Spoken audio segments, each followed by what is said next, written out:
Here I have MG MS6 and let me show you how to enable or disable the speed limit recognition on this car.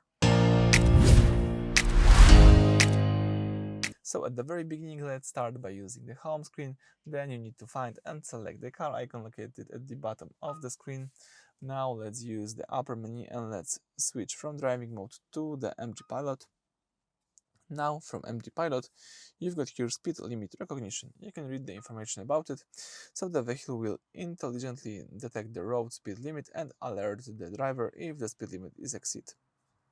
If you find this annoying and your car is sometimes don't do this correctly, you can leave this disabled, or you can enable this as I have this right now. But if you would like to disable it, let's use the same switcher. But remember that when you stop the engine and start it again, it will enable automatically. So that's it. Thank you for watching. Please subscribe to our channel and leave thumbs up.